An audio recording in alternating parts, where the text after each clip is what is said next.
Salut à tous, c'est bienvenue sur Tout Berzing. Aujourd'hui on se retrouve dans une nouvelle série de vidéos que je vais appeler Le Jour Où. Alors dans cette série on va faire un petit tour dans le passé où je vais vous parler des différentes voitures que j'ai essayées soit en conducteur soit en passager. Alors je vous montrerai les vidéos que j'ai faites à l'époque. Alors attention, c'est pas toujours en HD, je vous préviens tout de suite, la qualité elle était d'époque. Mais voilà, je me suis dit que ça pourrait sûrement vous intéresser de voir cette vidéo et surtout d'avoir aussi mon avis sur ces voitures. Alors ne vous inquiétez pas, évidemment je continuerai à faire des vidéos sur les rassemblements, des essais, etc. C'est juste parce que là on est en période de confinement, donc du coup c'est pas facile de faire du contenu en extérieur. Alors on commence cette série avec une première vidéo que j'ai appelée Le jour où tout a commencé. Alors oui, c'était en 2002, j'avais 19 ans, j'étais déjà un grand passionné d'automobile. Alors venant de la campagne, voir des Ferrari, etc., c'était assez rare. En toucher encore plus, s'asseoir dedans, pour moi c'est impossible. En conduire une, alors là c'est même pas en rêve. Et alors là en acheter une, pour moi c'était vraiment réservé à une catégorie de personnes dans laquelle je ne ferais jamais partie. Bref, j'avais 19 ans, et un jour, en feuilletant Sport Auto, je tombe sur une annonce, une publicité qui marchait d'ailleurs avec Sport Auto, qui proposait des stages de pilotage sur route ouverte sur Ferrari et Lamborghini. Donc c'était vraiment les tout débuts de ce genre de stage. Ça n'existait pas du tout avant. Et du coup, je ne savais pas que ça pouvait se faire. Enfin, personne ne savait en fait. C'était vraiment le début. Et du coup, quand j'ai vu cette annonce, j'ai dit mais là, je vais pouvoir faire un truc incroyable que jamais j'aurais pensé pouvoir faire un jour. Conduire une Ferrari et une Lamborghini. Donc là, j'ai même pas regardé le prix. J'ai pris le téléphone, j'ai appelé tout de suite. J'ai dit vous me trouvez la première date. Le plus proche que vous avez, je m'en fiche, j'y vais. J'étais vraiment tout fou. Et donc je me rappelle quand même du prix, c'était 348 €. Et pour 348 € sur route ouverte, on pouvait conduire 20 minutes chacune, une Ferrari 550 Maranello, une Lamborghini Murcielago et une 360 Modena. Voilà, donc j'ai fait ça à Compiègne, dans l'Oise. Donc on avait rendez-vous à un hôtel. Alors c'était vachement bien, on avait un petit cocktail et tout, super convivial. On pouvait discuter avec les gars, nous ont présenté les voitures, on avait vraiment le temps de profiter de la voiture. C'est pas comme les trucs sur le circuit aujourd'hui où tu arrives, tu montes dans la voiture, tu fais tes tours, tu ressors, tu as limite le temps de faire une photo. Là c'était vraiment génial, on avait vraiment le temps de bien profiter des voitures, de poser plein de questions, etc. Et donc la première Ferrari que j'ai conduite, c'était la 550 Maranello. Alors la 550 Maranello, elle a été produite de 1996 à 2002. Elle a été ensuite remplacée par la 575 M Maranello. Alors théoriquement c'est le remplaçant de la Testarossa, sauf que la Testarossa en fait a le moteur à l'arrière. Donc en fait la Maranello c'était un retour à la voiture 2 places à V12 avant. Ça s'était pas fait depuis la Daytona. Elle existe en boîte manuelle ou en boîte F1, donc là j'avais une boîte manuelle avec la fameuse grille Ferrari, avec le petit cling là, bien mythique. Alors le nom 550 vient de la cylindrée, c'est une 5,5 litres et Maranello, puisque c'est la ville de Ferrari, donc là où il y a l'usine implantée. Donc la voiture est équipée d'un 5,5 litres V12 de 485 chevaux et 568 Nm de couple pour un poids de 1 tonne 690. Le 0 à 100 est donné en 4 secondes 4 pour une vitesse maxi de 313 km/h. Donc c'est une GT 2 places qui a été vendue à l'époque neuve à 1 230 000 francs. Elle a été dessinée par Pininfarina et a été vendue à un peu plus de 3000 exemplaires. Alors là sur les photos vous pouvez voir, voilà, j'étais tout jeune et la première fois que je monte dans une Ferrari et là donc dans la Maranello. Donc là maintenant je vais vous montrer la vidéo quand j'ai marre et quand je pars. Alors vous allez voir la qualité, c'était la qualité de l'époque.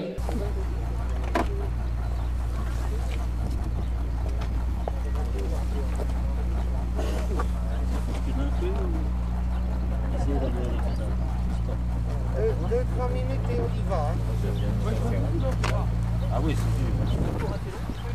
C'est dur.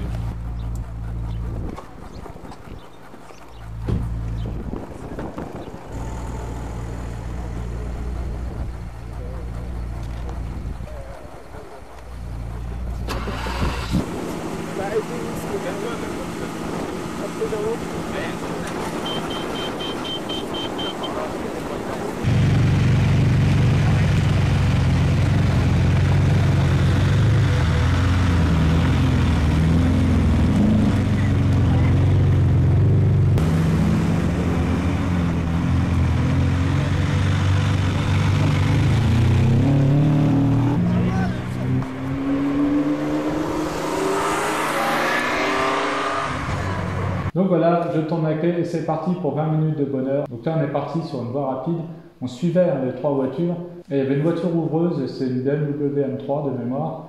qui ouvrait la route. Alors à l'époque, il n'y avait pas les radars comme maintenant, hein. En 2002, il n'y avait pas encore les radars automatiques ni rien, on pouvait rouler un peu plus comme on voulait. Donc il y avait la voiture ouvreuse qui regardait en gros quand même s'il n'y avait pas le radar, et nous derrière on tartinait. Donc c'était vraiment la première fois pour moi que je conduisais ce genre de voiture, hein. J'avais jamais conduit de voiture aussi puissante, ça c'est clair. Alors je me rappelle que la boîte de vitesse était assez raide, avec donc la fameuse grille Ferrari en H, donc ça c'était mythique. Les pédales, pareil, l'embrayage était assez raide. Le capot qui est immense, et on voyait donc c'est bombé en fait, hein, parce qu'il y a des bosses, il y a la prise d'air à l'avant là sur la Maranello, et donc je voyais 3 bosses comme ça, une grosse au milieu, 2 petites sur les côtés pour les ailes. Je me rappelle de cette vue-là, et donc ce ronronnement du V12 qui est incroyable. Et donc on est parti, et à l'époque les mecs ils nous poussaient justement à envoyer quoi. Donc au départ moi je n'osais pas trop, mais le mec il dit vas-y appuie, et donc j'ai appuyé, et on s'envole quoi, c'est incroyable ces bagnoles. Alors bon, à l'époque il n'y avait pas les GoPro tout ça, donc j'ai pas pu avoir des films de l'intérieur, hein, c'est dommage, mais le souvenir il est dans la tête. Donc voilà, une voiture bien sympa, franchement, j'ai adoré, voilà, la Maranello. C'est un peu plus typé GT, voilà, on sent qu'il y a quand même du confort, mais des grosses performances. Donc voilà, vraiment sympa, et la fameuse grille en H, voilà, Ferrari mythique. D'ailleurs, c'est la seule Ferrari que j'ai conduite avec la grille en boîte manuelle. Alors après, j'ai essayé donc la Murcielago. Donc la Lamborghini Murcielago, elle succède bien sûr à la Lamborghini Diablo. Elle a été produite entre 2002 et 2009, où elle a été remplacée par l'Aventador. Donc on était justement en 2002, donc elle venait tout juste de sortir. C'était la première fois que j'en voyais une, et je pense que pour tous les gens qu'on a croisés, c'était pour la plupart la première fois qu'ils en croisaient une, parce qu'elle venait vraiment de sortir. Alors Murcielago, ça veut dire chauve-souris en espagnol. Et donc comme beaucoup de Lamborghini, c'est le nom d'un taureau de combat illustre. La Murcielago, c'est aussi la première Lamborghini qui est née sous l'ère Audi. Mais par contre, elle reprend toujours le V12 qui était dans la Diablo, et qui était d'ailleurs sur toutes les Lamborghini depuis le début. C'est toujours la même base de V12. Donc celui-ci, c'est un V12 cylindre 2 de 580 chevaux et 650 Nm pour un poids de 1650 kg. Le 0 à 100 donné en 3 secondes 8, donc c'est très rapide. C'est une 4 roues motrices. Elle existe en boîte manuelle ou en boîte e-gear avec les palettes au volant. Donc moi j'avais une boîte manuelle avec, comme dans la Maranello, une grille. Et après là, une version évolutive, donc LP 644 pour longitudinale postérieure, la position du moteur, 640 pour le nombre de chevaux, et 4 parce que c'est une 4 roues motrices. Elle a aussi existé en version SV, Super Veloce, avec 670 chevaux. Alors c'est aussi la dernière Lamborghini avec les portes en ciseaux. Donc ce qu'on appelle portes en ciseaux, c'est les portes qui s'ouvrent vraiment droites. Aujourd'hui sur l'Aventador, c'est légèrement en élytre en fait, ça part légèrement sur le côté. Et vous regardez tout ce qui est Countach, Diablo et Murcielago, c'est vraiment droit, donc c'est vraiment ce qu'on appelle en ciseaux, des vrais lambeaux d'or. Alors là, voilà la vidéo. Alors là, mon père a filmé que quand je revenais, parce qu'en fait, il m'a loupé quand je suis parti, malheureusement, mais voilà, on va revenir avec.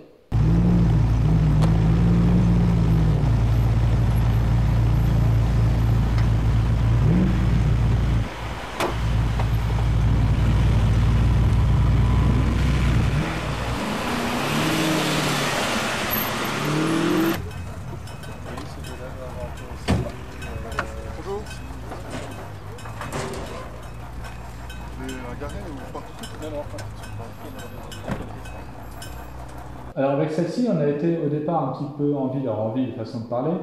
Après, on a été sur les routes de campagne, là, donc limitées à 90 à l'époque. Et là, c'était vraiment sympa. Moi, je me rappelle qu'il me disait attention au trottoir parce qu'elle est très large et en fait, on voit pas bien l'arrière. Hein. Donc en fait, on a, comme dans une Testarossa, on a l'arrière qui est plus large que l'avant, donc il faut faire très attention. Il me disait dans les ronds-points, attention au trottoir, tout ça. Parce que là, les bas de caisse touchent tout de suite. Je suis parti sur la départementale et là, j'ai fait des pointes à 180 km/h. Donc j'avais 19 ans, j'avais même pas 200 de permis. C'est pareil avec la Maranello, avant on avait fait des pointes à 200, enfin des trucs de malade. Enfin, voilà, donc on était sur les routes départementales, on s'est vraiment éclaté. Pareil, on suivait les trois, c'était vraiment génial.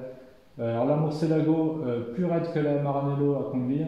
Le levier de vitesse vraiment assez raide. Voilà, on voit que c'est une Lamborghini, hein, c'est à l'ancienne, c'est génial. La Murcielago a encore gardé son ADN, donc ça c'est top. J'ai réussi à caler une fois avec, mais voilà, elle reste quand même assez maniable. Après, je me rappelle aussi des portes, donc les lambeaux d'or, là où il m'a dit attention de ne pas se cogner la tête. En fait, c'est un truc bête, mais surtout quand on descend, on ouvre la porte et après on peut se cogner la tête dedans. Mais voilà, ça fait partie du mythe, hein, ces fameuses portes en ciseaux. Donc voilà, après on a le bruit du V12 qui est incroyable, ça fait un bruit plus grave que celui d'une Ferrari, c'est plus rageur en fait. Donc voilà, j'ai vraiment des souvenirs incroyables, la Murcielago, c'était un truc de fou à conduire, franchement c'est top. Alors après, pour finir la troisième, donc j'ai conduit une 360 Modena, voilà. Alors la 360 Modena, elle a été produite entre 1999 et 2005 et elle a été remplacée par la F430. C'était la remplaçante de la F355 et la Modena, elle existe en boîte manuelle ou en boîte F1. Donc celle-ci, c'était une boîte F1. Alors son nom 360 parce que c'est un 3,6 litres, on garde le même principe que la 550 Maranello. Et le nom Modena, donc c'est Modène en italien, donc c'est la ville de naissance d'Enzo Ferrari. Donc du coup elle est équipée d'un 3,6 V8 de 400 chevaux, 372 Nm de couple pour un poids de 1390 kg. De 0 à 100 est abattu en 4 secondes 5, elle a une vitesse maxi de 295 km/h. Donc c'est une berlinette de place à moteur central arrière. Elle a été dessinée par Pininfarina et c'est la première Ferrari avec une carrosserie entièrement en aluminium. Donc voilà les photos que j'ai faites avec la 360 Modena. Donc voilà, on voit que j'étais vraiment content. Je vous laisse la petite vidéo et on se retrouve après pour les impressions. Ah oui, c'est moi.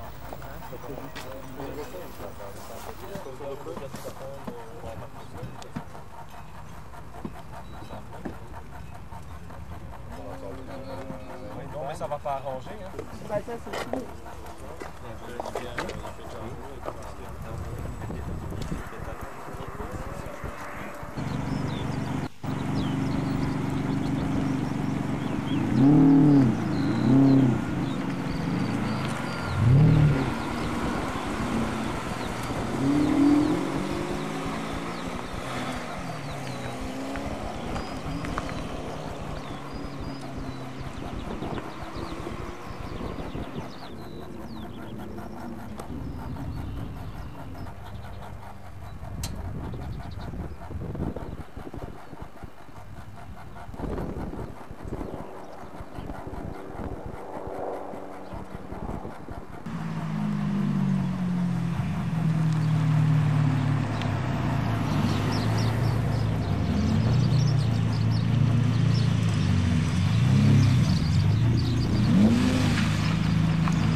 Donc voilà, donc en fait au départ j'ai pris place à bord, donc il m'a expliqué rapidement le fonctionnement de la boîte F1 parce que j'avais jamais conduit de boîte automatique ni rien. Donc voilà, c'est super simple hein, de toute façon. Et après on est parti. Alors, bizarrement, c'est la voiture la moins puissante, mais c'est celle que j'ai préféré conduire, c'est celle avec laquelle j'ai été le plus à l'aise. Pourquoi déjà? Parce qu'avec la boîte F1, on a les deux mains sur le volant, je vous rappelle que je n'avais même pas 2 ans de permis. Peut-être que du fait qu'elle soit un peu moins puissante, j'étais peut-être plus à l'aise, j'en sais rien. Et par contre, au niveau sensation, je trouvais que c'était celle qui avait le plus de sensations parce que en fait, on sentait déjà qu'elle était plus légère que les autres et les suspensions super fermes par rapport aux autres aussi. Parce que alors la Maranello, elle est typée GT, donc du coup, on sent quand même qu'il y a du confort, suspension souple, etc. La Murcielago, elle est plus typée sport. C'est plus du hardcore quoi, à conduire.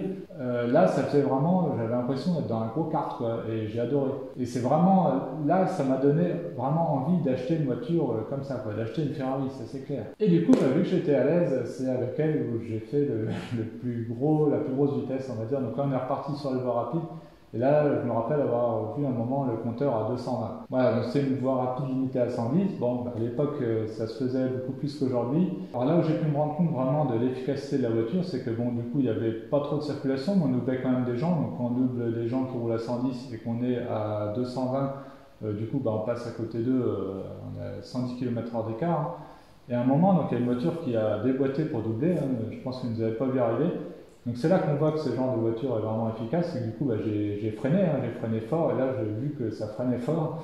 Et du coup, aucun souci, quoi. Donc voilà, quand on conduit ce genre de voiture, il faut vraiment être attentif. Et bon, c'est des voitures conçues pour rouler vite, donc ça se passe bien. Après, attention, je ne dis pas que c'est bien de le faire, hein, mais voilà, c'est un fait, les voitures sont conçues pour. Donc voilà, ce qui m'a marqué, c'était ça, le côté carte. On sent toutes les irrégularités de la route, donc ça, c'est vraiment sympa. Et donc, pour finir le petit coup du spectacle de cette journée, c'était donc, là, c'était vraiment une surprise, c'était un tour en passager en Ferrari F40. Alors là, j'étais sur le cul, j'étais fou. Donc la F40, c'est vraiment une voiture mythique, hein, elle a été construite entre 1987 et 1989. Elle est sortie pour fêter les 40 ans de Ferrari, d'où son nom F40. Elle succède à la 288 GTO, donc elle fait partie vraiment des hypercars de Ferrari. Alors la F40, à sa sortie, c'était la voiture la plus puissante, la plus rapide et la plus chère du monde. Et du coup, c'est devenu un véritable mythe. Alors d'ailleurs, au départ, elle était prévue à seulement 400 exemplaires, mais en fait, il y a eu tellement de demandes qu'ils ont été obligés de pousser à 1000 exemplaires.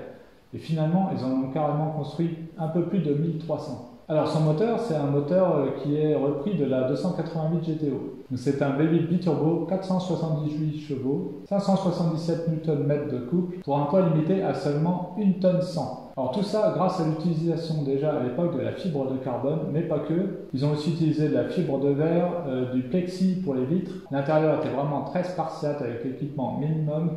Moi, je me souviens très bien d'être, au moment de sortir, en fait, il me dit, je cherchais pour ouvrir la porte, il m'a dit, là, tu vois la tringle en ferraille, là, tu tires là-dessus. Donc ça, j'étais sur le cul, j'attends, là, on est dans une voiture, une légende, et pour ouvrir la porte, c'est une tringle en fer, quoi. Ça m'a marqué. Donc tout était vraiment fait pour gagner du poids, il y avait vraiment le minimum à l'intérieur, c'est une vraie voiture de course, cette voiture. D'ailleurs, les perfs sont là, puisque la vitesse maxi était de 324 km/h, et le 0 à 100 donné en 3 secondes 9. À l'époque, c'était énorme. Sinon, évidemment, c'est une propulsion. Elle est équipée d'une boîte manuelle 5 rapports. Elle a été dessinée par Pininfarina. Alors, il faut savoir que la F40, les gens sont vraiment arrachés, comme je vous l'ai dit lors de sa sortie.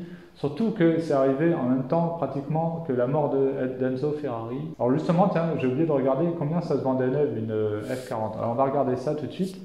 À ce moment-là, on va demander à Google. Alors, tac. Ok, Google. Quel est le prix d'une Ferrari F40 neuve ? Selon l'Argus, si jamais cette Ferrari F40 à plus de 1 million d'euros est trop chère pour vous, vous pouvez vous rabattre sur une autre voiture de chanteur. L'ancienne Cite 1430 de Julio Iglesias est actuellement aux enchères pour un tarif estimé entre 25 000 et 32 500 euros. D'accord. Ok, je m'attendais pas du tout à ce genre de réponse. Merci Google. Bref, ce qui est sûr, c'est que les clients se sont revendus les bons de commande à plus de 5 millions d'euros après la mort de Ferrari en 1988. Donc voilà, là on me voit m'installer dans la F40, donc pas évident avec les harnais, il était un peu emmêlé, c'est la galère. Alors j'ai été emmené par un pilote de rallye, donc le mec franchement il a envoyé du lourd, c'était génial. Il s'est vraiment bien lâché, il m'a vraiment montré tout ce que valait la bagnole, il est monté dans les tours et tout, c'était vraiment top, je garde un super souvenir de ce tour en F40, c'était vraiment génial.